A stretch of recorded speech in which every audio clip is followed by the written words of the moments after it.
Hello बच्चों, आपका स्वागत है मेरे चैनल केमिस्ट्री अड्डा में। मैं Surendra Kumar, assistant professor DAV college Kanpur. बेटा हम लोग डिस्कस कर रहे हैं इसमें एल्कीन्स में हमने प्रिपरेशन ऑफ एल्कीन्स पढ़ लिया है। आज बेटा हम लोग डिस्कस करने जा रहे हैं एल्कीन्स बनाने की। जब हम लोग मेथड पढ़ रहे थे वहाँ पर हमने एलिमिनेशन रिएक्शन का बहुत बार नाम लिया, सर डिहाइड्रोहैलोजिनेशन, डिहाइड्रेशन, डिहैलोजिनेशन, इन सब टर्म जब हमने इस्तेमाल किया तो वहाँ पर हमने एलिमिनेशन रिएक्शन बोला।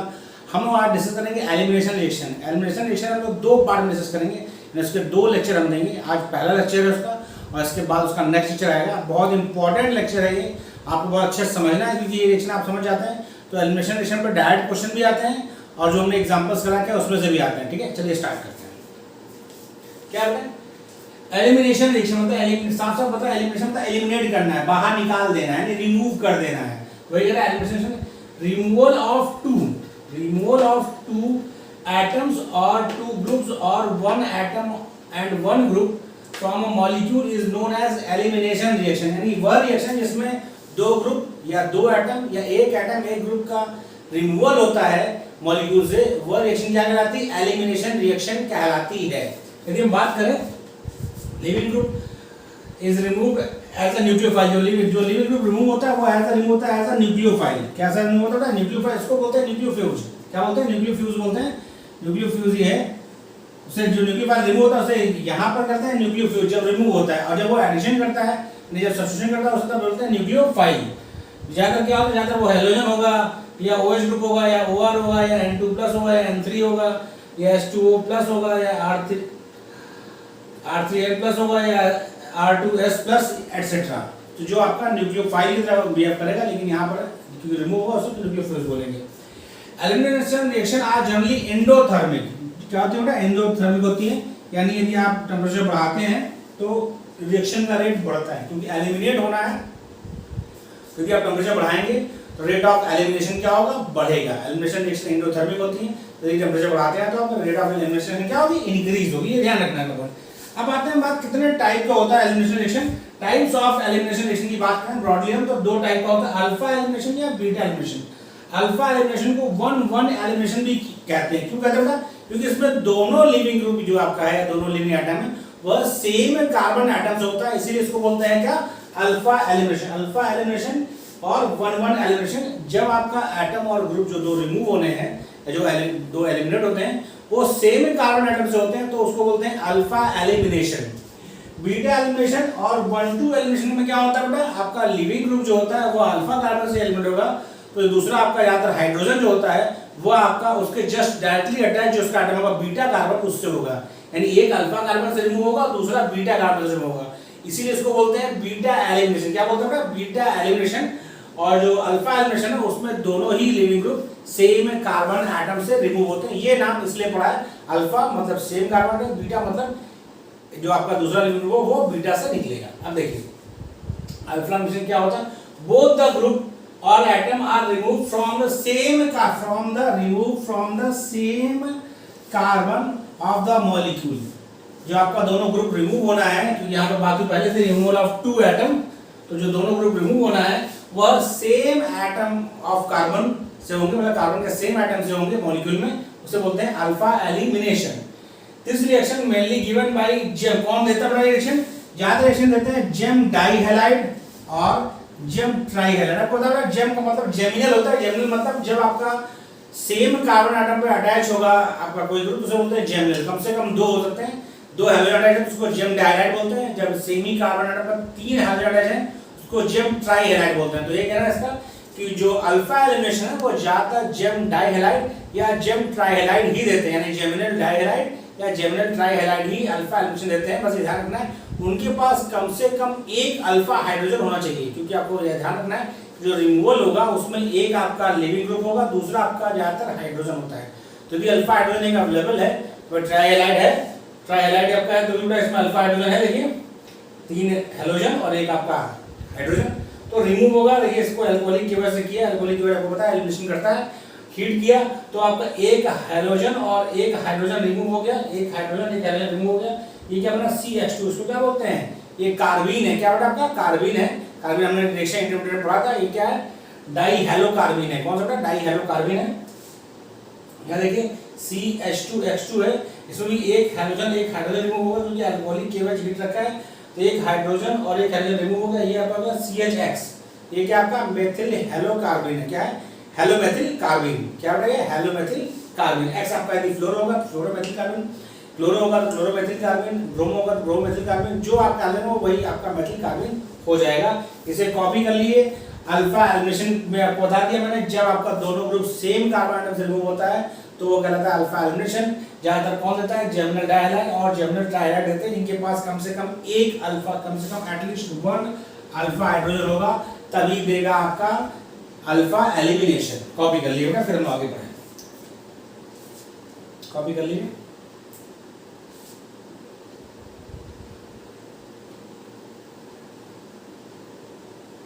इधर कॉपी कर लिया बेटा। अब हम लोग बात करते हैं बीटा एलिमिनेशन की। बीटा एलिमिनेशन में क्या होता है, लिविंग ग्रुप जिस कार्बन से रिमूव होता है उसे अल्फा कार्बन कहते हैं, और दूसरा जो आपका ग्रुप है जहाँ तक जो हाइड्रोजन होता है वह हमेशा उसके एडिशेंट कार्बन, इसे बीटा कार्बन कहते हैं, वहां से रिमूव होता है। यह पॉइंट आपको बहुत इंपॉर्टेंट है, ध्यान रखना है। बीटा एलिमिनेशन में क्या होता है, बीटा एलिमिनेशन में दो ग्रुप हो, एक अल्फा से और दूसरा बीटा से, इसीलिए उसको कहते हैं बीटा एलिमिनेशन। चलिए देखते रहते हैं क्या होता है। दूसरा हमारा है बीटा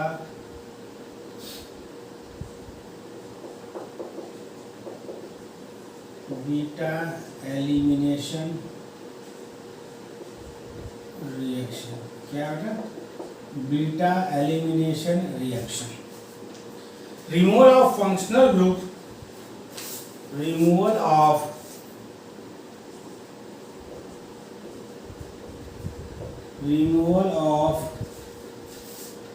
लिविंग ग्रुप, ये याद है क्या होता है बेटा, फंक्शनल ग्रुप होता है from alpha carbon, from alpha carbon and other group generally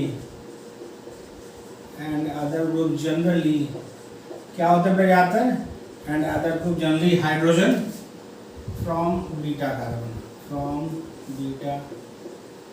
carbon is known as beta elimination reaction. यानी वो रिएक्शन जिसमें लिविंग ग्रुप या फंक्शनल ग्रुप आपका अल्फा कार्बन से रिमूव होता है और दूसरा ग्रुप जो आपके यहाँ हाइड्रोजन होता है वह बीटा कार्बन से एलिमिनेट होता है, तो वो एलिमिनेशन बीटा एलिमिनेशन कहलाता है। बहुत आसान है, तो देखिए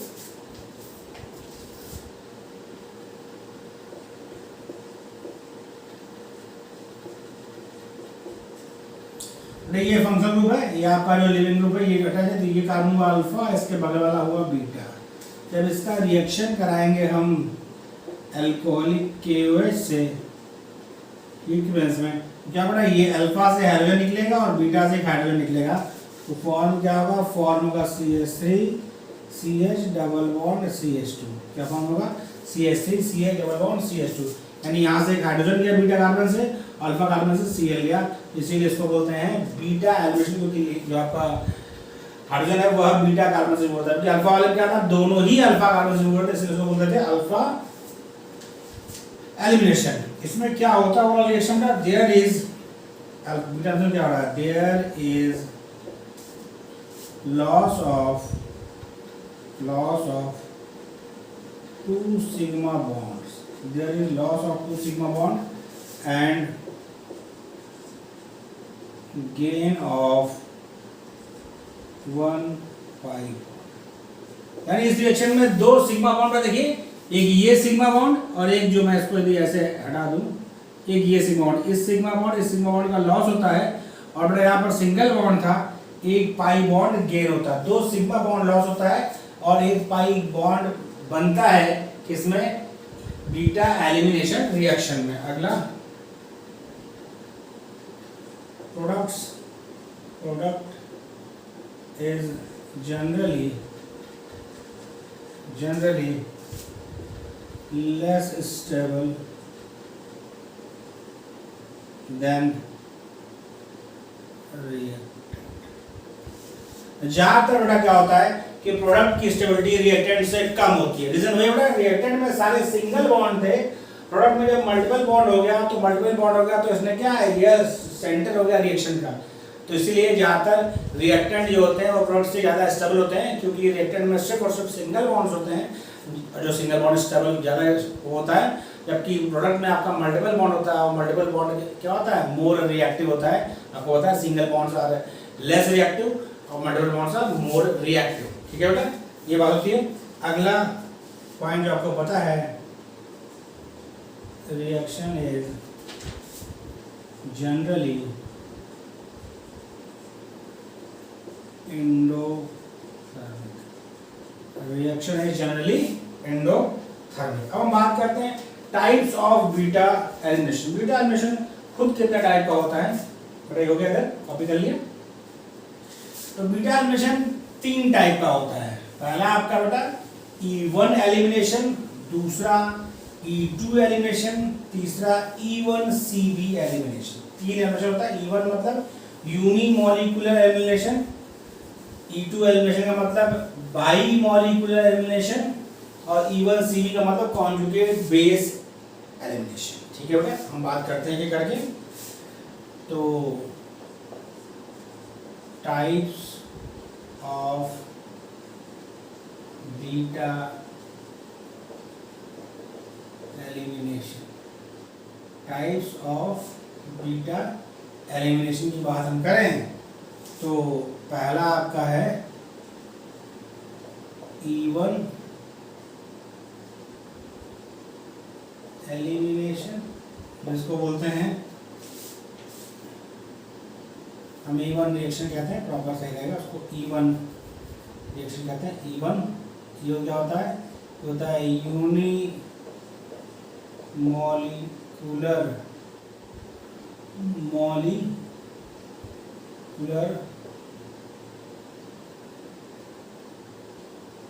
यूनिमॉलिक्यूलर, या इसको सही पढ़ने का तरीका तो ये, इसको हम लिख सकते हैं, लेकिन ई मतलब होता है एलिमिनेशन, इसको इस तरह लिखा जाता है एलिमिनेशन। 1 का मतलब यूनिमॉलिक्यूलर,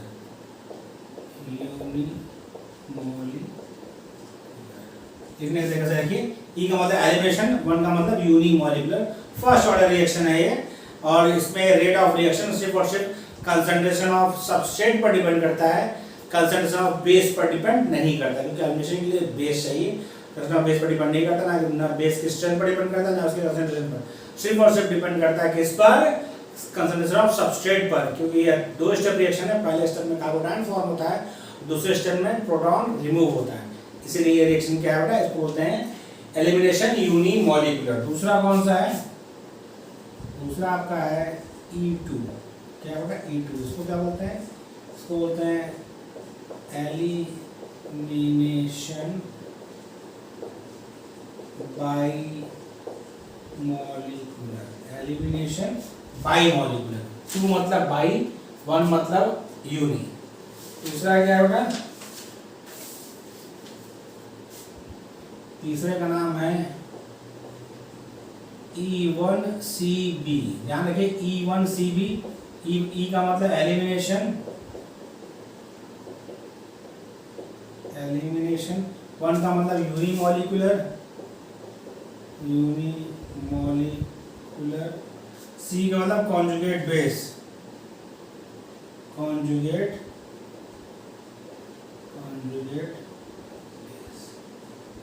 ये 3 रिएक्शन है, E1, E2, E1CB। ये बीटा एलिमिनेशन 3 टाइप का होता है, E1, E2, E1CB। E1 मतलब एलिमिनेशन यूनिमॉलिक्यूलर, E2 का मतलब एलिमिनेशन बाईमॉलिक्यूलर, E1CB का मतलब एलिमिनेशन यूनिमॉलिक्यूलर कॉन्जुगेट बेस। ठीक है, ये तीनों हम लोग डिस्कस करेंगे, बारी से डिस्कस करेंगे। आज बेटा हम लोग डिस्कस करेंगे सिर्फ 2, E1, E2, और अगला लेक्चर हमारा होगा उसमें हम लोग डिस्कस करेंगे E1CB। ओके, चलिए स्टार्ट करते हैं हम लोग।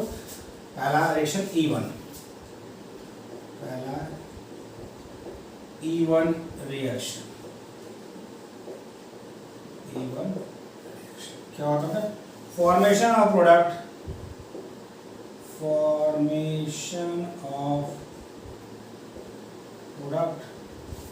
takes place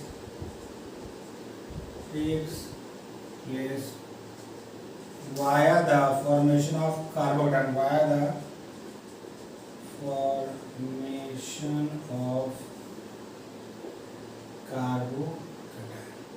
बहुत इंपॉर्टेंट पॉइंट। इवन रिएक्शन में जो आपका प्रोडक्ट फॉर्मेशन है वह वाया कार्बोकेटायन इंटरमीडिएट होता है, यानी इसमें पहले कार्बोकेटायन इंटरमीडिएट फॉर्म होगा, उसके बाद प्रोटॉन का एलिमिनेशन होगा, और उसके बाद क्या होता है, प्रोटॉन लॉस, मतलब carbocation loss, carbocation loss, proton from beta carbon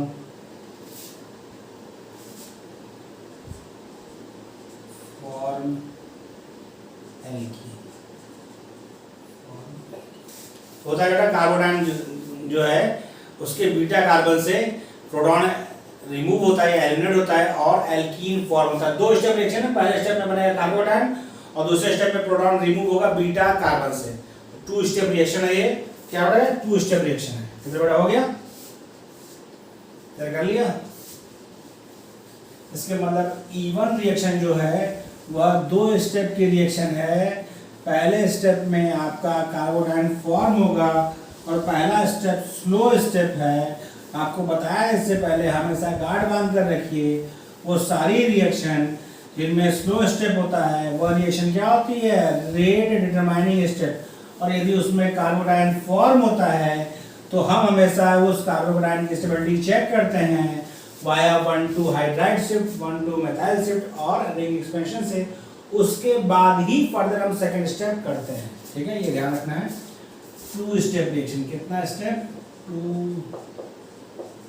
step reaction है। कितने स्टेप रिएक्शन है, टू स्टेप रिएक्शन है। इसके पहले स्टेप में स्टेप फर्स्ट CH3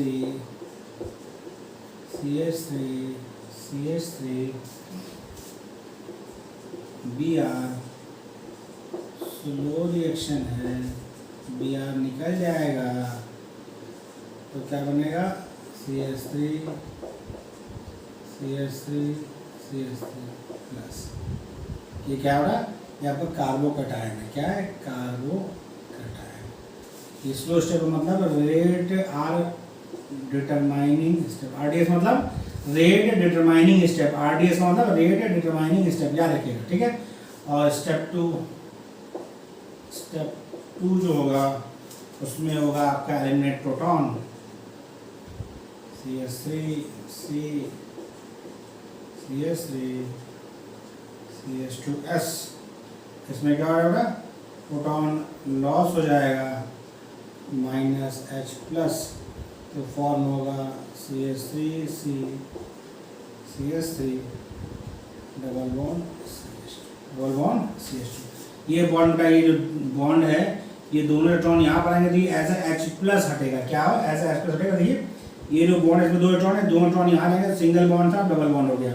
ये आपका एज H प्लस रिमूव। कैसे रिमूव है, इसको इनिशिएट करने के लिए, क्योंकि रिएक्शन जब भी होगी तो बेस में होगी ना, तो बेस ये H प्लस ले लेगा।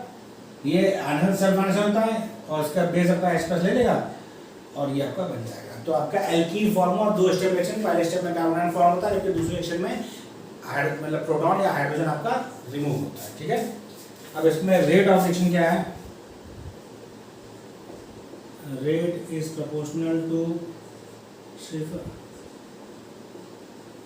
substrate, that is first order reaction. बहुत ही इंपॉर्टेंट लाइन कि इवन रिएक्शन एक फर्स्ट ऑर्डर रिएक्शन है। Rate of reaction only depends upon concentration of substrate. ठीक है, only depends upon concentration of substrate, that is rate of reaction only depends upon concentration of substrate, concentration of substrate,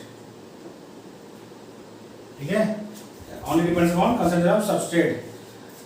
ये ध्यान रखना है आपको कि जो इवन रिएक्शन है उसका रेट सिर्फ और सिर्फ सबस्ट्रेट के कंसंट्रेशन पर डिपेंड करता है। जो रिएक्शन में हम बेस यूज करते हैं उसके कंसंट्रेशन या उसकी स्ट्रेंथ पर rate of E one reaction depend नहीं करता है। ये आपको ध्यान रखना है बेटा, बहुत इंपॉर्टेंट पॉइंट है। ये आपको ध्यान रहेगा तभी आपको चीज़ें समझ में आएंगी। ये चीज़ आपको ध्यान रखना ही रखना है। ओके, आगे बात करते हैं हम लोग। अगला point,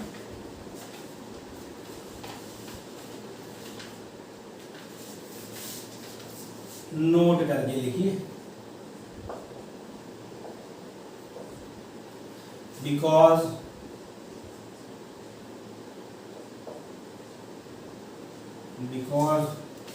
even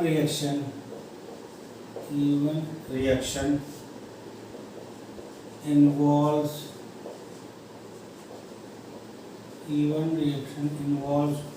formation of carbocation as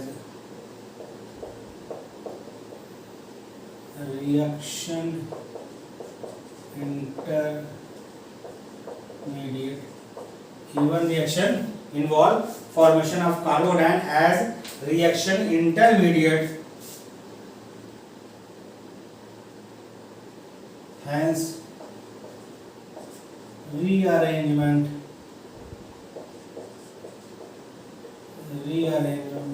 of carbon skeleton can occur before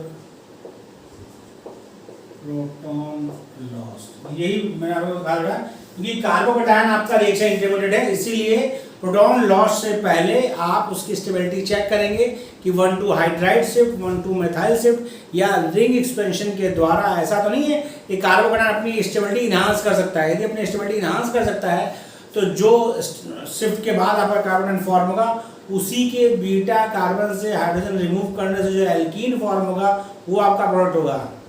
उसके पहले जो आपको लग रहा है वो प्रोडक्ट नहीं होगा। ये ध्यान रखिएगा क्योंकि अक्सर बच्चे क्वेश्चन करते हैं, गलत हो जाता है। चलिए देखिए, हमने इसलिए इसमें रिएक्शन दिया है C6H5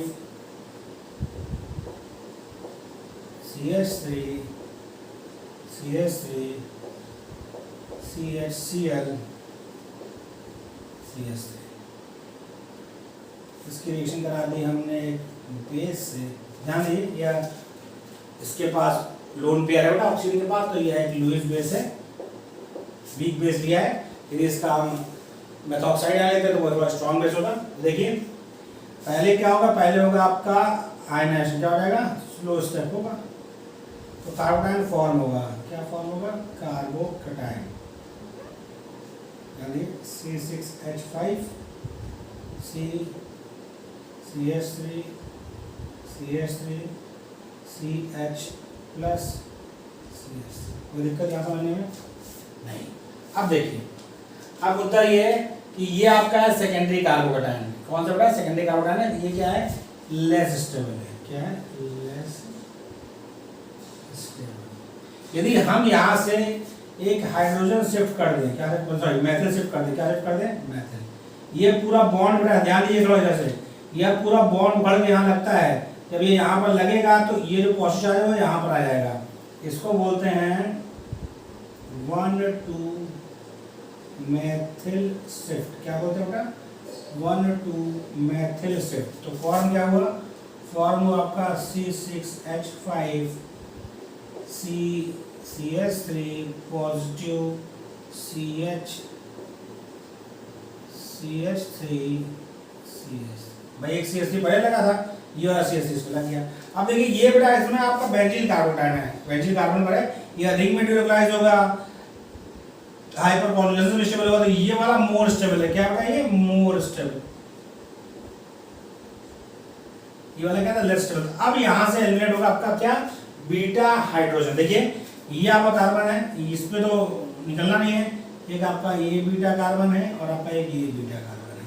आपको बताया था दो तरह का बनेगा, एक आपका बनेगा C6H5C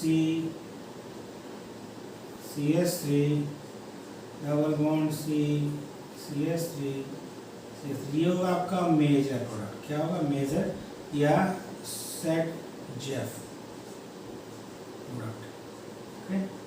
सेट जेफ रूल भी आपको बताएंगे अभी जस्ट इस सेकंड लेक्चर में। दूसरा आपका क्या बनेगा, तो बनेगा आपका C6H5C डबल बॉन्ड CS2। भाई ये हाइड्रोजन यहाँ से रिमूव हुआ तो ये बना, हाइड्रोजन यहाँ से रिमूव होगा तो ये बनेगा CH CS3 ये आपका होगा माइनर, ये इसको बोलते हैं क्या हॉफमैन प्रोडक्ट, क्या बोलते हैं बेटा हॉफमैन प्रोडक्ट, क्या बोलते हैं हॉफमैन। ये सर्जर प्रोडक्ट है और ये हॉफमैन प्रोडक्ट है। ये मोर सब्स्टिट्यूटेड एल्कीन है इसलिए स्टेबल है, मतलब मेजर प्रोडक्ट है। ये लेस सब्स्टिट्यूटेड एल्कीन है, लेस स्टेबल इसलिए माइनर प्रोडक्ट है। कॉपी कर लिए बेटा। इसी तरह हमने आपको जब हम लोग पढ़ रहे थे तब हमने आपको बताया था डिहाइड्रेशन में भी शिफ्ट करा के, हाइड्रोजन शिफ्ट करा के, मेथल शिफ्ट करा के, रीफ्यूजन करा के, तो वही चीज हाजिर यूज होगी। कॉपी कर लीजिए, इधर हो गया बेटा, इधर कॉपी कर लिया। अब हम बात करते हैं वो कौन से फैक्टर हैं जो इवन रिएक्शन को अफेक्ट करेंगे, यानी factor affecting E one reaction, factors affecting E one reaction, इसकी बात हम लोग करते हैं। Factors affecting E one reaction, factors affecting E one reaction, इसकी बात करते हैं। Factors affecting E one reaction. E one reaction को कौन कौन से फैक्टर अफेक्ट करेंगे? पहला आपका बेटा structure of substrate, structure of substrate, क्योंकि रेट ऑफ रिएक्शन सब डिपेंड करता है कंसंट्रेशन ऑफ सबस्ट्रेट पर और साथ ही कार्बोटाइन फॉर्म होता है, इसीलिए स्ट्रक्चर ऑफ सबस्ट्रेट का बहुत बड़ा रोल है। जितना ज़्यादा स्टेबल आपका कार्बोटाइन फॉर्म करेगा वह सबस्ट्रेट उतना ही ज़्यादा रिएक्टिव होगा। वही कह रहा है reactivity of the reaction depends on the reactivity of the reactant depends upon the stability of carbocation. जितना ज़्यादा स्टेबल कार्बोकेटायन होगा सबस्ट्रेट की रिएक्टिविटी उतनी ज़्यादा होगी, सबस्ट्रेट की रिएक्टिविटी उतनी ज़्यादा होगी। अगला क्या है बेटा? दूसरा आपका है बेसिक स्ट्रेंथ, क्योंकि एलिमिनेशन रिएक्शन में यूज करते हैं हम लोग क्या बेस। तो rate of E one reaction, rate of even reaction does not depends upon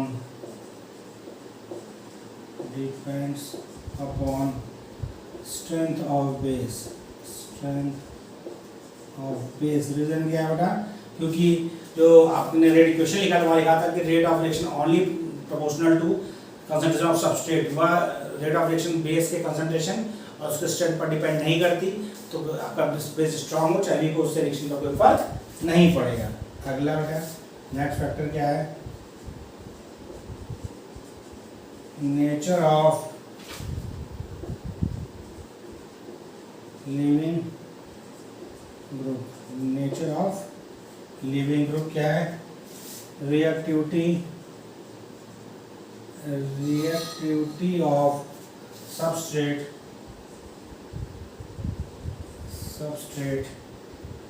depends upon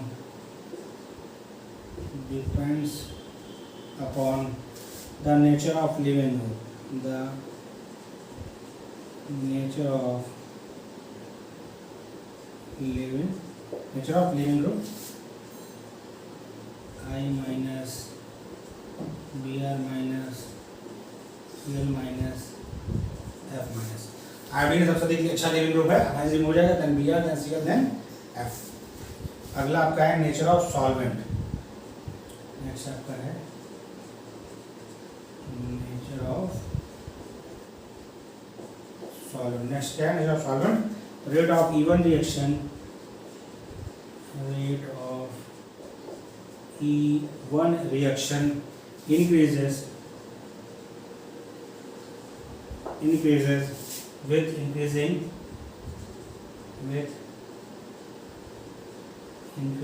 polarity of solvent की पोलैरिटी बढ़ाने पर E1 रिएक्शन का रेट बढ़ेगा. ऐसा इसलिए बेटा क्योंकि आपका कार्बोकेटायन ऐसा इंटरमीडिएट फॉर्म कर रहा है, इसीलिए सॉल्वेंट की पोलैरिटी बढ़ाएंगे तो rate of E1 reaction increase करेगा. तो ये सारे फैक्टर्स आपको याद रखने, फैक्टर्स वाले क्वेश्चन आते हैं. तो आपको जितने पॉइंट मैं बता रहा हूँ बेटा, कोई भी पॉइंट आपका लेस इंपॉर्टेंट नहीं है, सारे पॉइंट इंपॉर्टेंट ही है. तो ये क्वेश्चन किसी पर भी बन सकता है और आप रिएक्शन को समझेंगे भी तभी आपको सारे स्टेप याद रहेंगे. कई बार उसको पढ़िए, कई बार उसको लिख के प्रैक्टिस करिए, तो आपको चीज़ें दे दे दिमाग में उतरेगी. अगला आपका रिएक्शन है E2 रिएक्शन. E2 रिएक्शन बेटा सिंगल स्टेप रिएक्शन है, कंसंट्रेटेड रिएक्शन है. सिंगल स्टेप रिएक्शन है, कंसंट्रेटेड रिएक्शन है. Reaction occurs via transition state से रिएक्शन होती है, सिंगल स्टेप रिएक्शन होती है. क्या होती है? सिंगल स्टेप रिएक्शन है, single step concentrated reaction. Bond formation और बॉन्ड ब्रेकिंग एक ही स्टेप में होता है. बॉन्ड फॉर्मेशन और बॉन्ड ब्रेकिंग क्या होता है? एक ही स्टेप में होता है. तो देखिए E2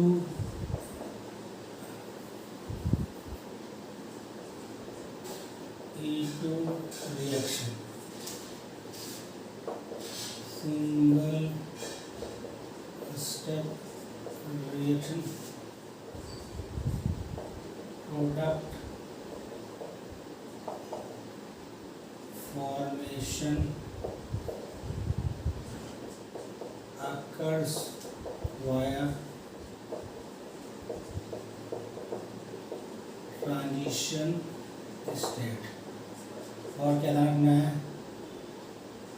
सेकेंड ऑर्डर रिएक्शन है, मतलब rate of reaction depends upon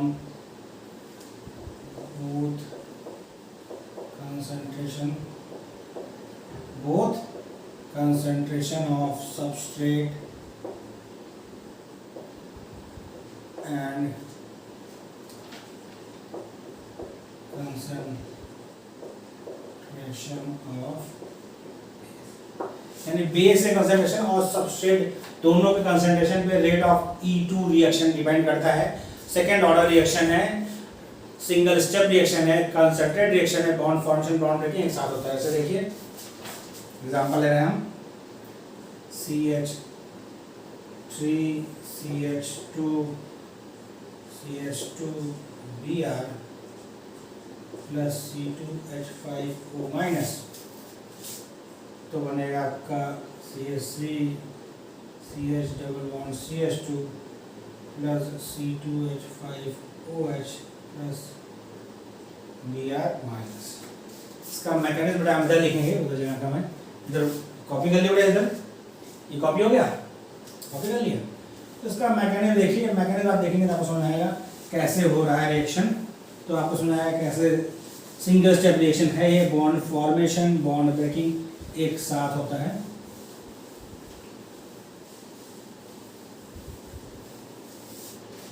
देखिए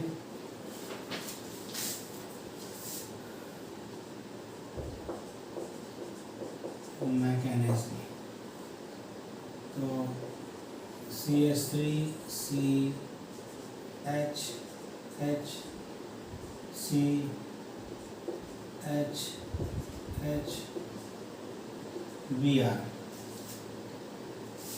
C2H5O माइनस, इस पर यह अटैक करेगा, यह बॉन्ड यहाँ जाएगा और यहाँ से यह नहीं जाएगा। ये होना है, ठीक है, होना ये होना है। एक ही स्टेप है, स्लो है, ठीक है, स्लो स्टेप है। तो ट्रांजिशन स्टेट में क्या होता है बेटा, CH3C H, C2H5O माइनस, ठीक, और H CH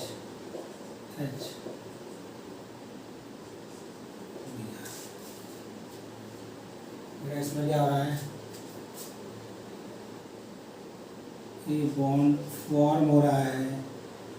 जो बॉन्ड फॉर्म हो रहा है उसको हमने ब्लू से दिखाया है, ओके। जो बॉन्ड फॉर्मेशन उसको हमने किससे दिखाया है, ब्लू से दिखा रखा है। तो यहाँ पर bond formation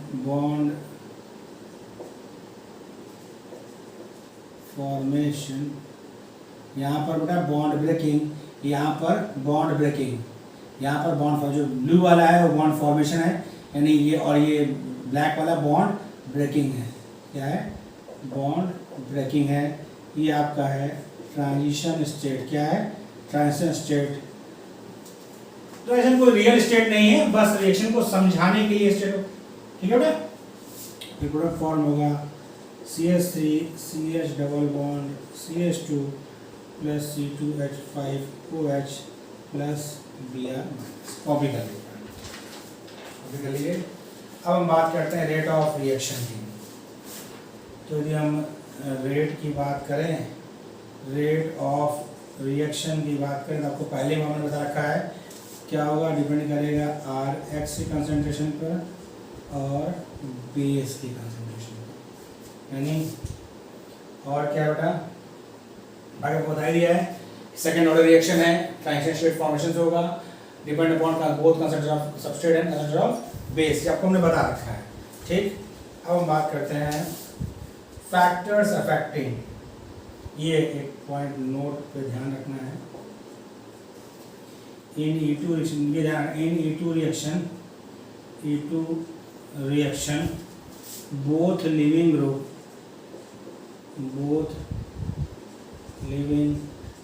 group should be anti-periplanar। बहुत इंपॉर्टेंट पॉइंट है, ध्यान रखना है। एलिमिनेशन रिएक्शन तभी होगा जब दोनों आपस में क्या होंगे बेटा, एंटी पैरिप्लानर होंगे। दोनों लिविंग ग्रुप क्या होंगे, एंटी पैरिप्लानर होंगे। यदि ऐसा नहीं होगा तो वही ग्रुप निकलेगा जो एंटी पैरिप्लानर होगा। ये आपको ध्यान रखना है, ये आपको ध्यान रखना है। इधर कॉपी कर लिया वाला पॉइंट, इधर कॉपी हो गया ड्यूरेशन, ओके। अब हम बात करते हैं वो factors affecting E2 reaction. E2 reaction को कौन कौन से फैक्टर अफेक्ट करते हैं उसकी बात हम करते हैं। Factors affecting E2 reaction.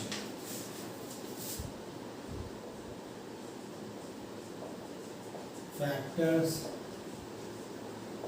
Affecting E2 reaction.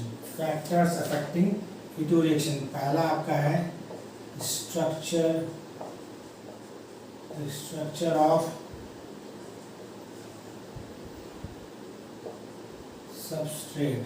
Structure of substrate में क्या होगा, टर्शियरी की रिएक्टिविटी ज़्यादा, देन सेकेंडरी, देन प्राइमरी। ये ध्यान रखना, यानी टर्शियरी ग्रुप जो होगा, टर्शियरी आपका एल्किल होगा, उसकी रिएक्टिविटी ज़्यादा, then secondary, then primary. Structure of substrate में ये ध्यान रखना है। फिर दूसरा आपका nature of leaving group, nature of leaving group. Tertiary आपका जो वो होगा, हैलाइड होगा, उसकी रिएक्टिविटी ज़्यादा होगी, देन सेकेंडरी, देन प्राइमरी, ठीक है। ऑर्डर ऑफ रिएक्शन ये होगा। नेचर ऑफ लिविंग ग्रुप का क्या है बेटा? Better leaving group, better the living group, better the living group, higher the rate of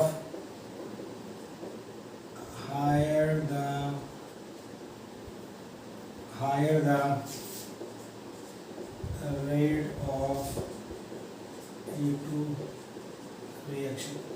जितना अच्छा लिविंग ग्रुप होगा E2 रिएक्शन का रेट उतना ज़्यादा होगा, उतना आसानी से लिविंग ग्रुप रिमूव कर सकते हैं। बट लिविंग ग्रुप जितना अच्छा होगा बेटा उतना आसानी से वो रिमूव हो जाएगा और रेट ऑफ रिएक्शन उतनी ही ज़्यादा होगी। अगला point, strength and concentration of base, strength and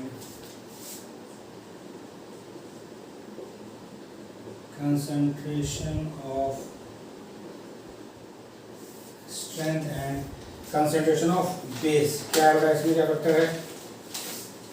rate of E2 reaction, rate of E2 reaction increases, rate of E2 reaction increases on increasing, rate of E2 reaction increases on increasing strength, on increasing strength and on increasing strength and concentration of base। Rate of E2 reaction increases on increasing strength and concentration of base। जितना ज़्यादा base का strength होगा और या उसका concentration होगा, rate of E2 reaction उतना ही ज़्यादा होगा, क्योंकि यहीं पे आपको बता दिया था बेटा rate of reaction is proportional to rate of alkaloid और बेस। बेस कंसंट्रेशन पर उसका रेट डिपेंड करता है, तो जिसकी स्ट्रेंथ जितनी ज़्यादा होगी रिएक्टिविटी उतनी ज़्यादा होगी, और जितना अधिक कंसंट्रेशन होगा उतनी अधिक रिएक्टिविटी होगी। तो कॉपी कर लिया, ये कॉपी हो गया, तो कॉपी हो गया। कुछ पॉइंट और लिखिए। तो ये पॉइंट्स बेटा आपको याद रखने हैं और आपके मन में कंफ्यूजन ना हो। सब्स्टिट्यूशन रिएक्शन से इनका रिलेशन होता है, लेकिन वो रिलेशन हम तब बात करेंगे जब हम आपको सब्स्टिट्यूशन रिएक्शन पढ़ा देंगे कि कौन डोमिनेंट होगी, एलिमिनेशन डोमिनेंट होगा या सब्स्टिट्यूशन डोमिनेंट होगा। ये आपको हम बाद में पढ़ाएंगे, अभी हम नहीं पढ़ाएंगे, क्योंकि जब दोनों रिएक्शन पढ़ लेंगे तब आपको कंपेयर करना ईजी होगा, इसीलिए यहाँ पे हम आपको कंपेरिजन नहीं बता रहे हैं। अगला पॉइंट देखिए, effect of temperature, effect of temperature on increasing temperature, on increasing temperature rate of reaction, rate of E2 reaction increases। क्योंकि एंडोथर्मिक रिएक्शन होती है बेटा, तो टेम्परेचर यदि बढ़ाएंगे तो रेट ऑफ यूटिलाइजेशन क्या होगा? इंक्रीज करेगा। आप थोड़ा नोट करके लिख लीजिए, ये पॉइंट ध्यान रखना है। यदि आपका प्राइमरी 1 डिग्री मतलब प्राइमरी हैलाइड होगा तो E2 रिएक्शन ओनली, बहुत इंपॉर्टेंट पॉइंट है ये। सेकेंडरी हैलाइड होगा तो E1 and E2 reaction, okay. Tertiary halide होगा तो E1 and E2। यानी यदि प्राइमरी हैलाइड आपको दे रखा है तो हमेशा E2 रिएक्शन होगा, सेकेंडरी और टर्शरी दे रखा है तो E1 E2 दोनों होगा। वहां पर आप देखेंगे बेस पर, यदि स्ट्रॉन्गर बेस है तो E2 होगा, वीकर बेस है तो क्या होगा? E1 होगा। तो इसी के साथ हमारा बेटा एलिमिनेशन में E1 E2 रिएक्शन हमने डिस्कस कर लिया, एलिमिनेशन क्या होता है डिस्कस कर लिया। अगले लेक्चर हम लोग डिस्कस करेंगे E1 CB और सेटजेफ और हॉफमैन रूल की कंडीशन से, कब सेटजेफ होगा कब हॉफमैन होगा, ये सब बातें हम लोग नेक्स्ट सेशन करेंगे। वीडियो कैसा लगा कमेंट बॉक्स में मैसेज करें, ज़्यादा लाइक और शेयर करें।